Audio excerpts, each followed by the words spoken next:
birth. I hope I can go back details. Machel was supposed to be born on December 16th, but he was born November 24th. And he was supposed to be stillborn. So on the morning of the 24th, my husband had to rush me to the hospital because I was hemorrhaging. When I reached almost to the hospital, all the pain stopped. Nothing again was happening.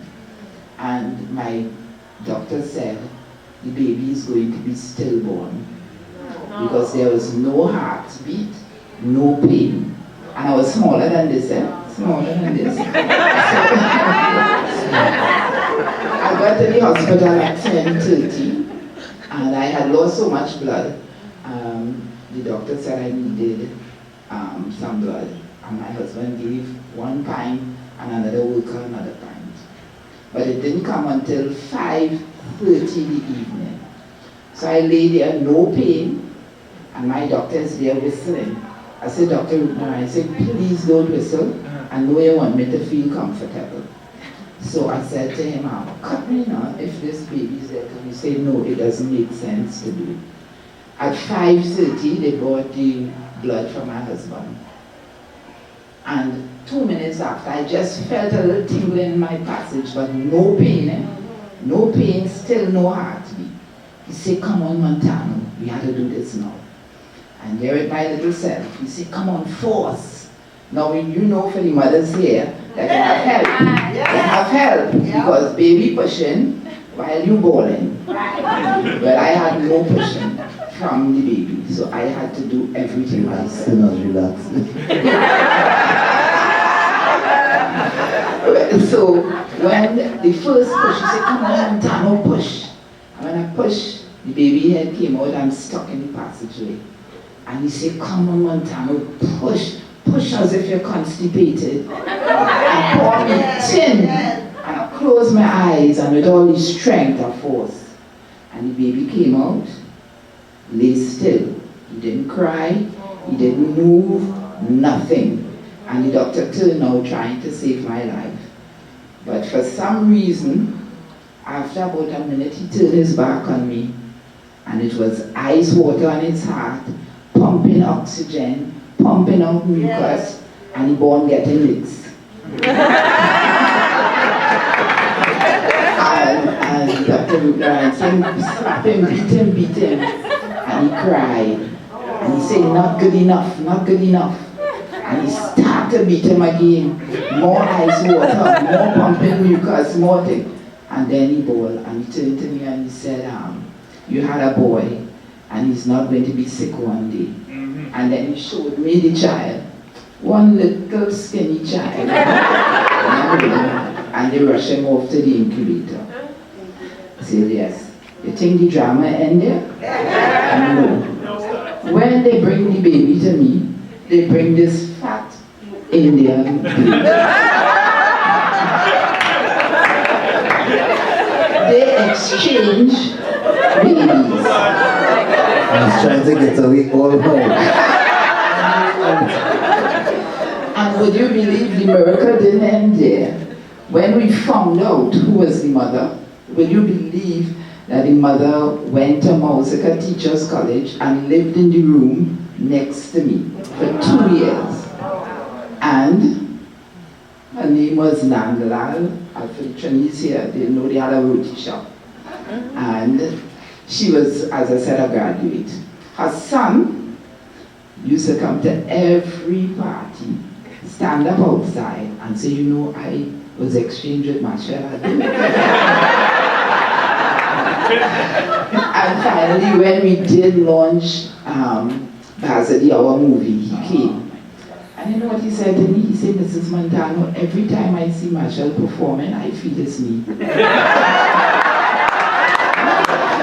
And after all these years, I met his mother last week. Yes, and she invited us to her home.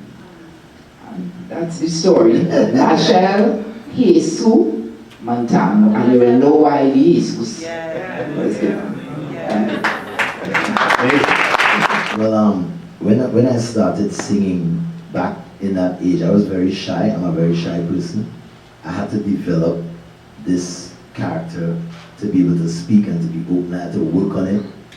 So I was very shy and I'd be very scared. And people would say he's so brave and he have all this thing.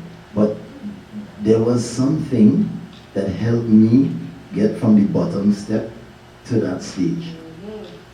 Like I wouldn't want to do it, but I don't want to disappoint my parents. Right. I don't want to disappoint the people who help me, the teachers and everybody. So I want to do my best. It's not something I really want to do, but I'm doing it well. So there is some dynamic happen, but there's a voice in your head. There is this thing talking to you that is saying you could do it. Yeah. Come on. They say I do you to Soca. Oh, yo, they make a joke.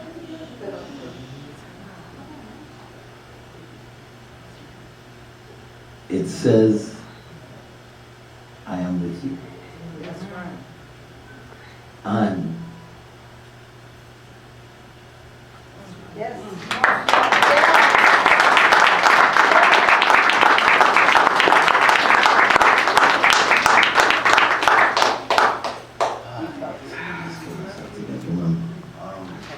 this is happening when I'm very tired and I'm preparing for one of the biggest shows in my life and I'm very tired. But there is something that if you pay enough attention, you will realize something else is there than physical. Yes. And I learned to trust that early in my life. And then in making music, when you start listening to that and trusting that, there's a period when you started making music and you want the best out of it and you really wanted to shine and you really wanted to give people something, that you sit back and you listen to all your work and there's this time you put your head on the mixing board listening to what you put into it and it sounds so good and it's so nice, you want to cry. And then you go out and you see people reacting to it like Big Truck in a certain way and you see them, you know, this one song that I can tell you it is there in this song. It's not my biggest song, but when I went to sing the song, I was feeling this feeling that I needed to put, it's called God into it. And I would be in the booth and I would try to pull along this thing that will come in here and go out here.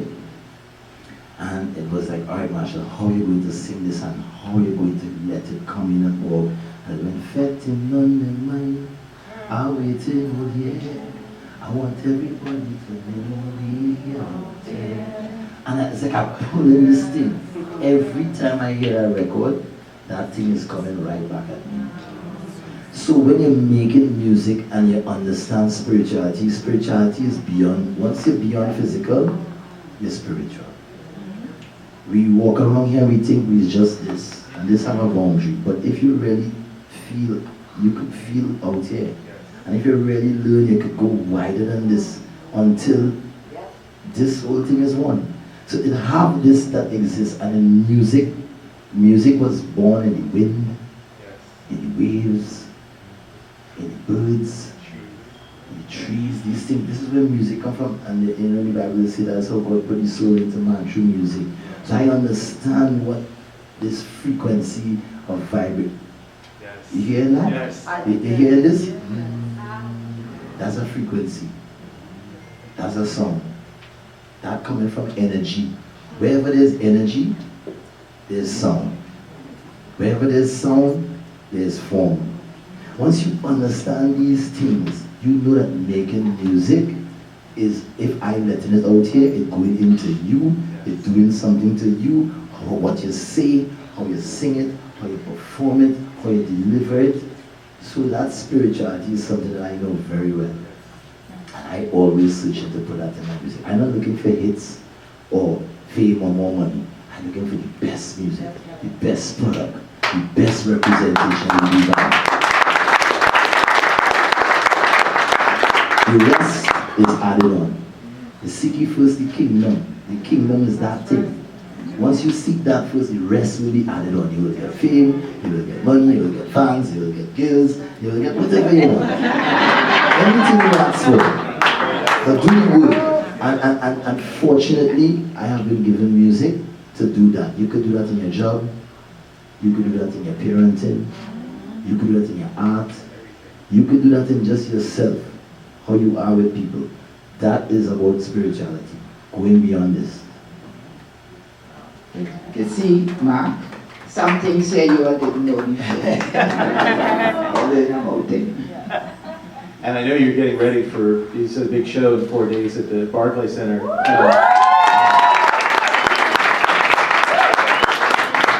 But I did remind Machel that I know this great arena that's really close by.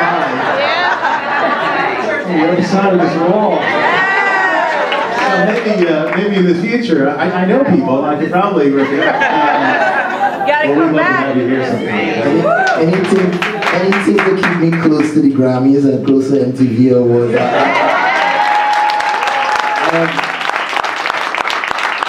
I'm very honored to be in this building tonight. I love crowds, small or big, but I love, my people. Because we striving for something. You ever hear we built this city? I think West Indians built these cities here. We played a role. And this is what coming back to Barclays Center is about for me. It's not an easy task.